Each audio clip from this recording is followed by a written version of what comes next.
After the buzzer, we're just sitting around the kitchen table, a couple of guys talking. It's Mike Gross and Gordie. How you doing? Outstanding. And it's June, and the living is easy, and the NBA season is over, except that it's never over. No. It's like one of these epic miniseries, like Game of Thrones, where one stage of it ends, but leaves cliffhangers, and is also connected to the next stage, which is the off season in the NBA, which is some people think almost as much fun as the season. I would agree with that. Yeah. I think in a lot of ways the NBA is always as entertaining, if not more entertaining, when their games are not being played. and part of that, there's a couple reasons for that. One of the reasons is that the regular season this is one of those things. I always come back to this. This is one of my big sports things. And the NBA regular season is twice as long as it ought to be. So there's this 6-month period where it just feels like Sports Center fodder and nothing else, and people don't pay much attention to it.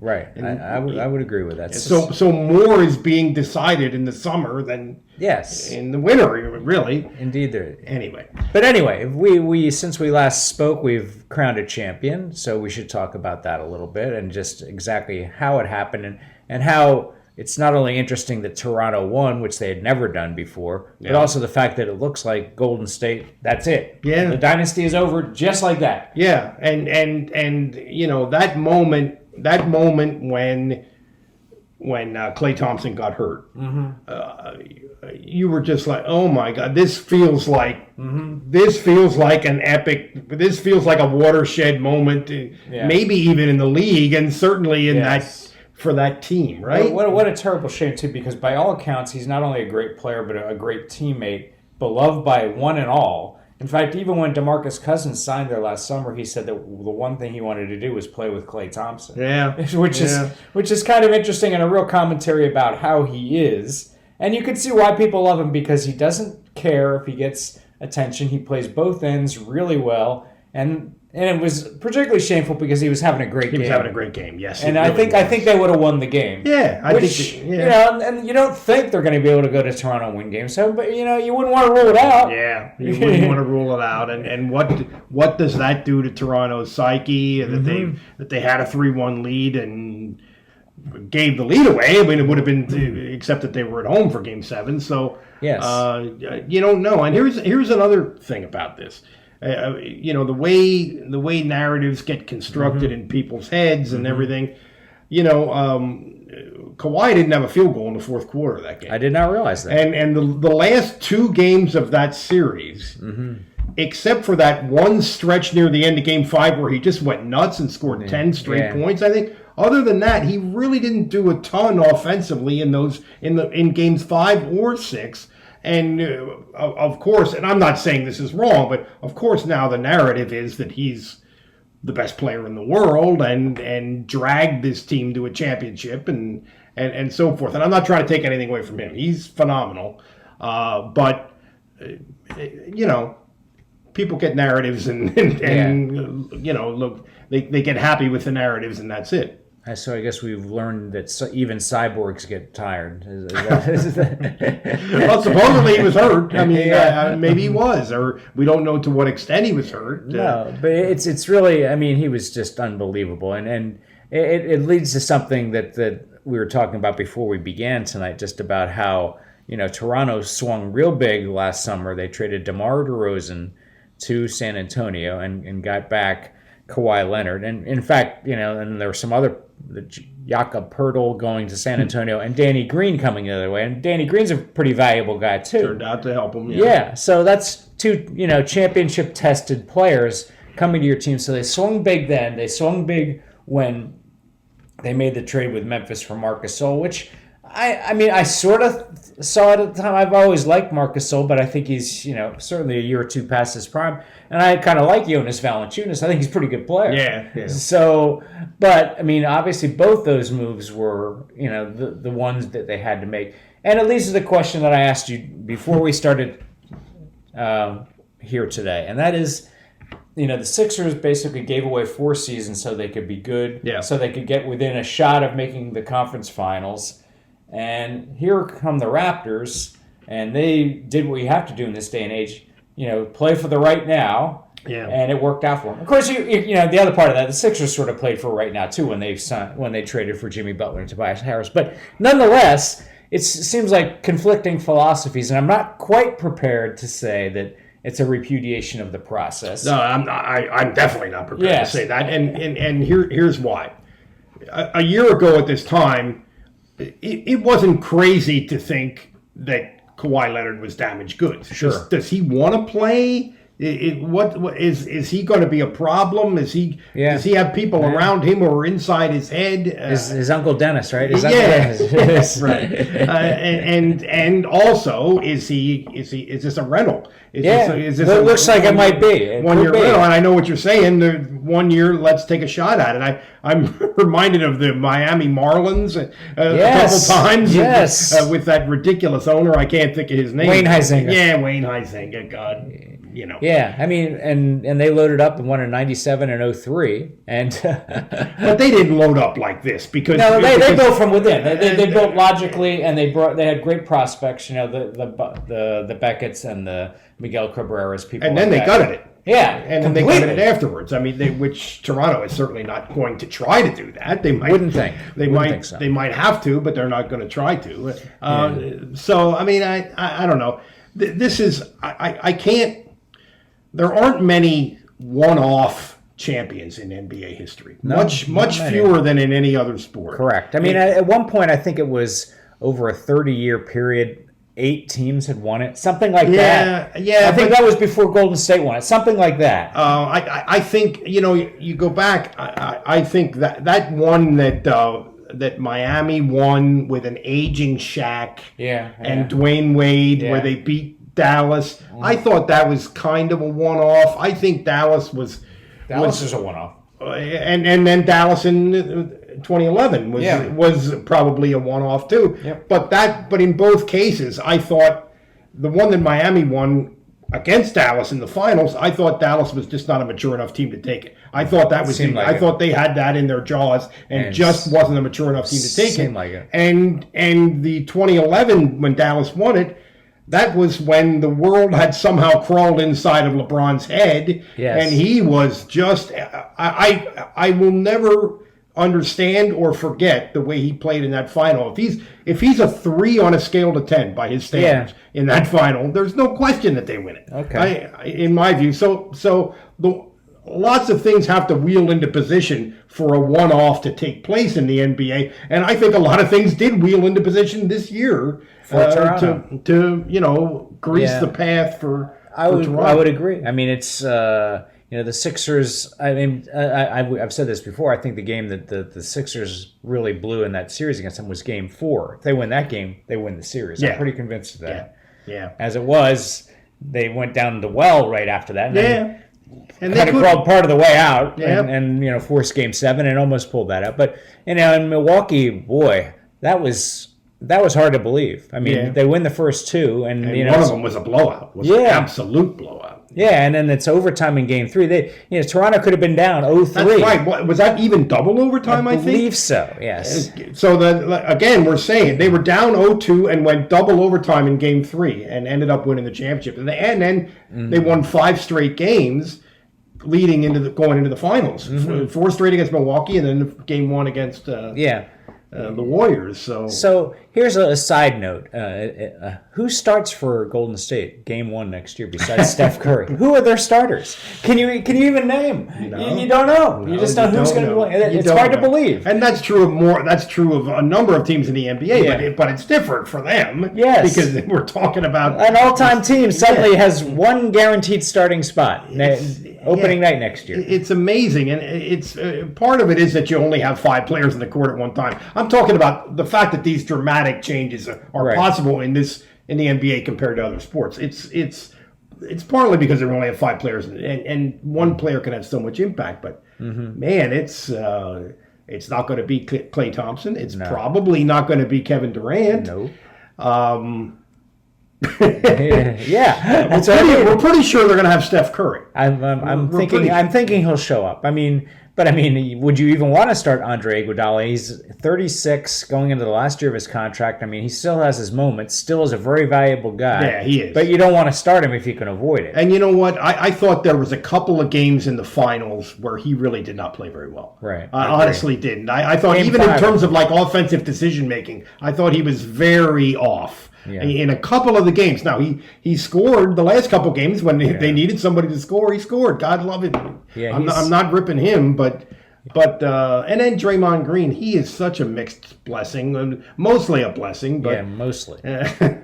but 8 turnovers in the clincher game, and some of them were really bad turnovers. And he had 30 turnovers in the finals. Yeah, so that's not good. That's bad. It's not ideal. Westbrook is saying, "Hey, that's not so bad." Yeah, let's bring Russell in for a little commentary. Yeah. But anyway, so also since we last spoke, we've had this. Speaking of teams being reshaped, we have the Lakers making this trade with New Orleans finally for Anthony Davis. So now you have LeBron and Anthony Davis aligned.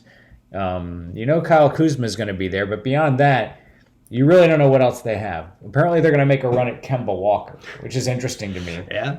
Which means they're not going to stop anybody. Well, yeah, that's unless Anthony Davis becomes a goaltender and that plays that kind of a role. Because LeBron's defense last year was not so good. Yeah, and how much of that was that he's starting to go downhill physically, and how much of it is because his focus wanes? Because certainly part of it is that his focus wanes. I mean, he kind of takes possession. I'm as pro LeBron as you can be, except for that Damone Jones guy that's on ESPN in the morning, who used to be, is that his name? He used to be his teammate. Yeah, in Cleveland. Yes. Oh my God, is he LeBron's boy? Is he? But anyway, that's going to be a problem, and people are talking. I mean, what kind of salary cap limitations? What are they under? How are they set up now going forward? That's too. I don't know that, and they did give up a lot. Yes, I mean, by the standards of NBA teams trading away superstar players, I think New Orleans did okay in that deal. I would think so. I mean, basically they gave up Lonzo Ball, which, we don't trust his jump shot, and he's had some physical issues. Plus, get his dad out of town. Oh, boy. I was thinking about that. Chris Finch, he coached DeMarcus Cousins last year. He had the Anthony Davis sideshow this year, and now he's going to have LeVar Ball. So I'll have to reach out to Chris and see how see where his mindset is at these days. But at any rate, and also Josh Hart, pretty serviceable player. I like Josh Hart. I do too. And then 3 number ones, including the number 4 pick this year, which obviously should be a pretty good player. Maybe R.J. Barrett, somebody like that. So, you can envision a starting lineup with Ingram, Ball, Drew Holiday, Zion Williamson, and question mark. Yeah, really, really young team other than Drew. And you would, I think you would want a big for that guy. So that I don't think they would necessarily make that think, well, we've got to take a big with the number 4 pick. I don't know if you do that. It's the Jahlil Okafor. Oh no! The return of Ja. Here it comes. Or as Brett Brown calls him, Jar. That's sort of an accent. Yes, it is. But at any rate, they do need a big guy. I mean, Julius Randle said that he didn't pick up his player option, and Julius Randle, which unbeknownst to me, had a pretty good year this past year. Yeah. I've heard people singing his praises. I didn't really notice either that he had a pretty good year. Yeah. But and then there's all the there's so much still out there. I mean, Kyrie Irving is still out there, and of course Kawhi Leonard, who again we're hearing he's the best player in the world. He's still out there, and Kemba Walker, as you said, and who am I missing? There's 3 or 4 others, aren't there? Well, Jimmy Butler and Tobias Harris. Yeah. So Kyrie apparently for Brooklyn, and you keep hearing this stuff about Kawhi. He's from LA. He built a house in LA recently. Yeah. And him to the Clippers, which would be very interesting because the Clippers have a nice foundation as it is. Think how tough the Clippers played the Warriors. Fairly tough. They're good, and a good coach and Doc Rivers and it almost seemed like they were tanking at one point this yes, season. when they traded Tobias Harris, yes. And yeah, Landry Shamet, who they got, that's a pretty good trade for them. Yeah, Landry's a pretty good player. It turned out good, and I don't see how you could have. I don't think anybody's smart enough to have foreseen that. No, but it worked. It did work out. You know, it's funny. We think, well, going into this podcast, we're thinking, well, let's tear into free agency. This will be really fun to talk about, but. There's so much we don't know. It's hard to, you don't even know where to start. We're still 2 weeks away from that. Yeah. I mean, so in between now and then, we have the NBA draft, which is coming as we record. It's on Monday afternoon, and that comes up on Thursday night. And obviously, Zion Williamson is the number 1 pick. We don't know what happens after that. Ja Morant apparently is going to be number 2. Right. Your Sixers pick 24, 33, 34, 42, and 54.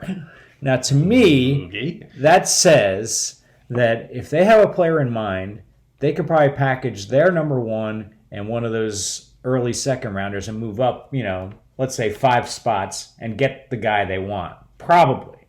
That'd be my thinking if I were them. Okay, so is there a guy at let's say 17 who...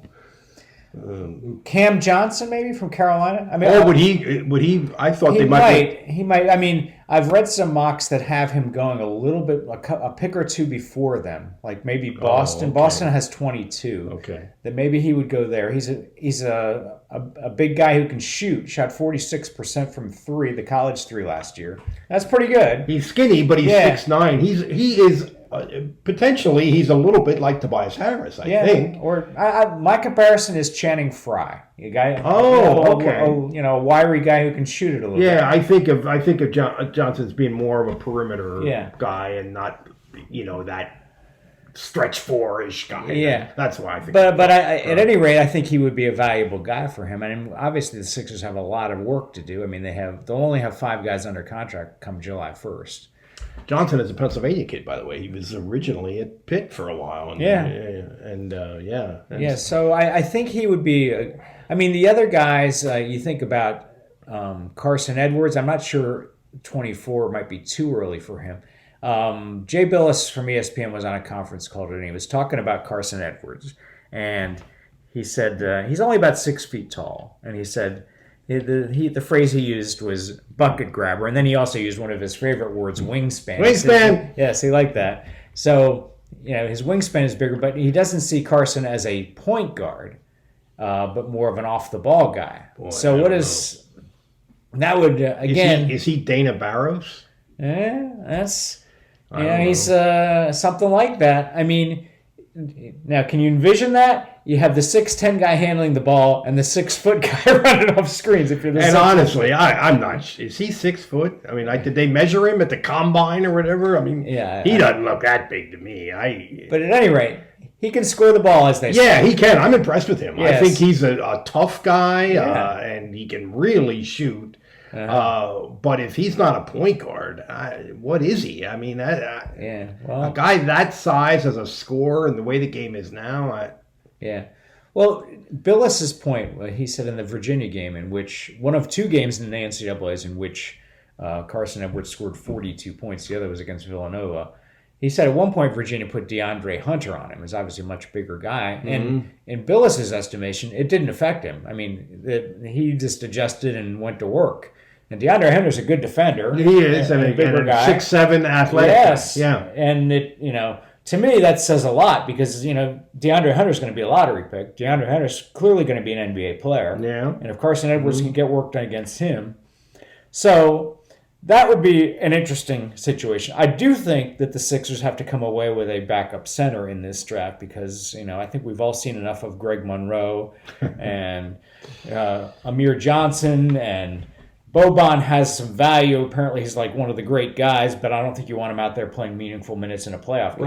Right. Okay, who's out there in this draft among Bruno Fernando from Maryland, Bol from Oregon. Yeah, I was surprised that people see Bol as low in the draft as they do, because he just seems like he's got upside. He seems like the guy, not unlike Mo Bamba, for example. Yeah, who, what did he go, 5th or something? Somewhere around. I mean, I'm surprised that he's not a little bit more highly regarded. Yeah, because he is a huge body and and he moves around pretty well. I mean, I think he's very similar to Mo Bamba. Kind of skinny, also like Mo Bamba. So that's obviously you need to lock him in the weight room a little bit, but. But that was obviously, we've talked about this before, just what a fascinating thing it is about how really playoff games in any sport, they often come down to something other than the stars. And I think that was the case with the Sixers this year. Their lack of a backup center really killed them. Yeah, it did.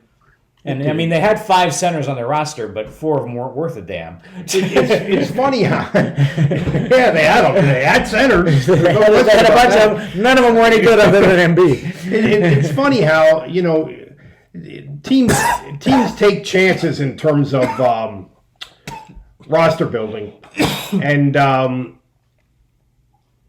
then sometimes those chances like really get exposed and in the like the moves that the decisions that Golden State made when they chose to go all into Kevin Durant, where they sacrificed their bench. They did. Well, it hurt them. It really hurt him. But they have Kevin Durant. I mean, if he wouldn't, you know what I mean? It's sometimes that stuff just.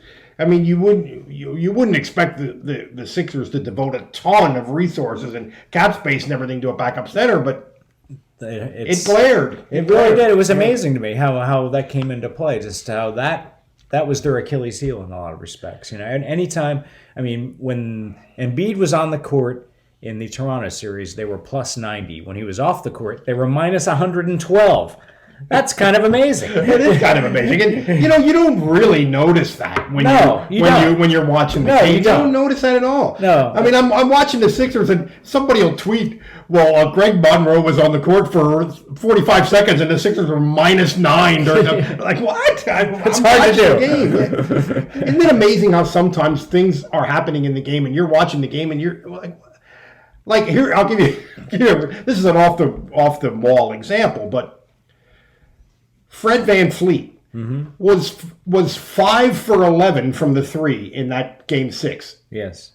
Did you see him miss 6 threes? No. Did you see him miss more than he made? No. No. He was at the point where when he's wheeling the artillery into motion, I'm thinking, well, that's in. Yeah. Oh my gosh. It was really wonderful. I mean, he couldn't do a thing against the Sixers, and people have pointed out that that's because the Sixers are such a big physical team. And that really took its toll on Toronto in a lot of respects. Well, in fact, I think Toronto said that very thing, that they felt kind of fortunate to get through that series. That they got as much from them as anybody else. So, which again gets back to the whole thing that Sixers fans think that but for Kawhi Leonard's shot, they would have won the championship. Which major reach. Well, it's just a fact that if that shot doesn't go in, we're going to overtime on the road. I mean, so you can't say they would have won the game if the shot wouldn't have gone in. It was tie. It was tie, and he made the shot. The other week when we had Dave Jones on the show, I told you about that. Somebody tweeted that Fred VanVleet looks like somebody from Lehman Street in Lebanon. I swear to God, I have seen like 5 or 6 people since then who might have been him. There's Fred VanVleet. There he is. And one of them was at the Barnstormers game the other night. We just walked by the press box. But the other ones have all been guys in London. There's Fred VanVleet. Might have been him. I don't even know what that means, but it's true. It works for me for some reason. Anywho, all right. What else do we have to cover here, big guy? Well, I think we just need to think about what's going to happen on Thursday. We need to think about what happens on July 1st when Jimmy Butler has already opted out of his player option for next year, which was $19.8 million. So that doesn't mean he's not going to be with the Sixers, but it doesn't definitely mean that he is. Yeah, and you expected him to do that. Yeah, I think everybody expected him to do that. So Initially when Durant got hurt, one of the things I thought about was that, well, does this mean that the dominoes tumble and now Jimmy Butler is more in demand? But now we read these things that say Durant is still going to get significant offers, even though he's going to miss all of next year, almost certainly. So, well, there's 30-some teams, and 2 or 3 of them. Right. I mean, you've got a bidding war if you have 2 or 3 of them are interested, and I think they will. I think the Knicks are going to try to get him. They're going to go all in to get him. Yeah. No doubt of. I mean, if they have to, throw away next year, they're the Knicks. I mean, they've been throwing away here since a generation. Yes. Yes. I mean, so I think he'll get max deals, but. But it just changes the calculus of everything, though. That he's not going to be playing in the NBA next year. That change, and maybe Klay Thompson won't be either. Yeah, which is kind of shameful because you always want to see great players play, and I'll be curious to see exactly how the Lakers do come together. Just to, how the whole, as I was just reading something before we started about how Anthony Davis's health has always been sort of an iffy thing. And LeBron, he's still LeBron, but, physically... He's not quite LeBron. Not quite LeBron anymore. I mean, there's a lot of mileage on him, so there's going to be, And is he going to insist on being as ball dominant as he's always been? And if he is, then what good is, for example, Kemba Walker? How does that affect his value? The way the pieces fit together, that's another thing about the NBA that's unique. Very curious. I mean, we don't think about if the Eagles require an offensive lineman, we don't think about whether he fits with the guy next to him on the offensive line. But it gets back to what you said before, just about how, only 5 guys, and, these are unique talents, and the game is kind of played a little differently than before. I'm kind of... mournful is probably the wrong word, but but the fact that that's the end of Golden State. I mean, that was really fun to watch for 5 years.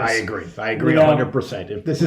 If this is the way they go out, it is kind of sad. And I a lot of people don't like them, but I mean, I never cared about the Golden State Warriors until this latest group come along. But I just love the way they play, and they did to some extent. Take advantage of the way the rules are, the way the game is officiated and coached and played in this era. But so what? Lots of teams have done that. That's not a negative. No.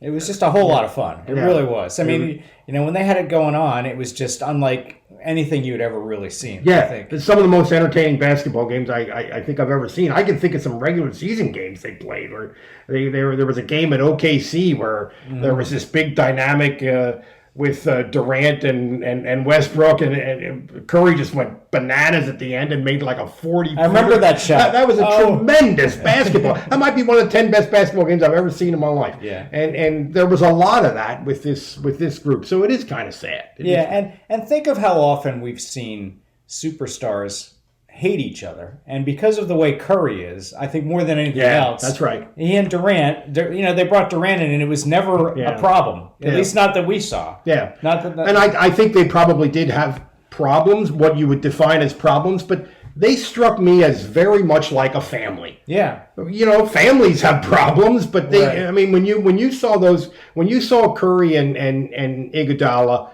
like accompany Durant into the locker. I mean, that was so unusual. I thought that said a whole lot. Yeah, that's a family. That's what that was. And also Kerr. Let's not forget his role. Yeah, I mean, there's a guy who just gets it. I mean, talk about a guy who just gets it. And seemingly effortlessly so. Yeah. He's just such a good good person. You think about there's. I used to have the theory, and I'm coming off of this a little bit now, but I used to have the theory that in modern sports, to really be at the absolute pinnacle, you almost have to be an asshole. You have to be a maniacal. Yes. You have to be Belichick. You have to be Michael Jordan. Michael Jordan. That's an excellent example. Tiger was out of his mind for a while. Right. I think he's come back to earth a little bit. I was almost accepting that. That's what you have to be to really be at the absolute highest freakish levels, and maybe that's the enduring thing about Golden State is they shot that theory Yeah, to smithereens. And again, we just mentioned it's the two guys in the middle of it, Kerr and Curry, because they just have a real they just have their people skills. I think are way above anybody else. I mean, part of it is that Kerr played on great teams, but he was a role player in great teams, so he saw all angles of it. Yeah, right. And the other part is Curry, grew up around it, because his dad was in it. Yeah, that's true too. So I think that. There's just a real, and of course part of it had to be the way they were raised too. I mean, they just seem like really together people. Unusual. It's very unusual circumstances, but that's how great things happen. It's a collection of unusual circumstances. I mean, of course. Which begs the question. I mean, given all that is unforeseen, and given how wisely they have been run these last 5 years. I wouldn't doubt that they surprise us with something they do in the next 2 months. Oh yeah, they're gonna figure something out. They're gonna be active. Yeah, they're gonna and Boogie Cousins, he's probably gone. I guess. And is that any great loss? I don't know. I didn't see him as a fit even when he was healthy. Really, I don't think it is either. It's funny because you think he's not that old. No, but he lumbers around out there. You sort of think of him as 38 years old. Yeah, I mean the way they play. Kayvon Looney is a better fit for them than DeMarcus Cousins. I love the way he plays. Yeah. And he just understands what he's supposed to provide. I mean, if that means switching out on James Harden, that's what he does. He does the best he can at it. Yeah, and he's clearly part of that family. I mean, the way they regard him, the way they, you put him on the Atlanta Hawks, and we don't even know who he is. Correct. But in that situation. But, Sean Livingston clearly running out of gas, I think. Getting close to it. Iguodala getting close to it. So they've got a lot of work to do, but... I mean, it's not undoable. I mean, I wouldn't doubt that they surprise us and figure out... Watch them get Kawhi. Yeah, that's right. Watch them get Kawhi. Here's a name. Al Horford's at the end of a contract. That would be a great fit. That would be a great fit. In terms of temperament, in terms of skill, that would be a perfect fit for their team. Now, what is he? He's completely free? Yeah, he's an unrestricted free agent. Oh, okay. So that would be a really good fit. And, I'm sure Boston would want to have him back. He's an incredibly valuable guy. But if you're Golden State, you have to make a phone call, don't you? Yes. That would be... I didn't even think about that. People aren't talking about him as one of this group of... No, of guys course that not. Are available. That's how his whole career has been. He's such a wonderful player and has been ever since he was winning championships in Florida. And think about that team, by the way. Yeah, I know. Corey Brewer, that Joe team Canoa. has been forgotten about. Yes. It? Yeah. 2 in a row. Just the fact that you win 2 NCAA titles in a row with the same group. Mm-hmm. How often does that happen? That hasn't happened very often. Not often. Not in this day and age. And not in any day and age, really. I mean, UCLA is a different animal, but they won 2 in a row, and it was with that same group of guys who really, most of them, if not all of them, could have turned pro a year earlier than they did, and not gone for it again. And somebody signing some checks down there in Gainesville. Now, Gordie, come on. We know that doesn't happen. But let me one more thing about Kerr. Think about his career. He won 5 championships as a player. Yeah. And then he went to broadcasting and was really good at that. As good as anybody we've seen. As good as anybody we've seen. And now he's obviously a really good coach. Yes, he's had great players, but you still have to manage people, and he's obviously really good at that. That's quite a career. Yeah. And he ran the Phoenix Suns for a while, not too successfully, but I don't know that anybody thinks. It's not like it was Matt Millen. I don't think people. Well, part of it was the owner was sort of looking over his shoulder. So I think he wasn't free to do what he probably wanted to. Yeah, right. But obviously, quite a career. He wasn't a great player, but he was a good enough player to be a useful piece on championship teams, and look what's happened since. He wasn't Judd Bushler or anybody like that. He was a regular guy. He played. He saw time. He had a game-winning shot in the finals that one year. You have to play the Judd Bushler part, don't you? That's how you roll. All right, we're not done with the NBA for the summer. I don't think we'll have discussions next week because the Sixers will have probably several new players by this time next week. Right, yeah. We'll know something, and certainly in terms of the aftermath of the draft. But now that we're in the almost in the summer here, we're going to be getting into some other things. We're going to be talking a little baseball. We're going to be talking. I think we need to get to high school sports a little bit. Yes, we do. Because there's some interesting things happening in high school sports. Yeah, as you've written about it, yeah, this whole realignment business, which is interesting. That's crazy. And probably, in my estimation, necessary. It's crazy. Yeah, it's crazy stuff. It's necessary. I don't think it's necessary the way this legislation is fashioned. I got a problem with that. But also our industry, which is undergoing some changes and undergoing. I think I'm aware of that. Yes. Yeah. You may have heard something about that. So it was in all the papers, as few as there are anymore. It was in all the papers. Yes. Those scare quotes there for those of you listening at home. All right. So we've got a lot to do this summer. I'm looking forward to it. Yes, indeed. So we'll be back again next week. He's Gordie. I've screwed this up many times, so I'm going to get it tonight. I'm Mike. This is After the Buzzer, and we will see you soon.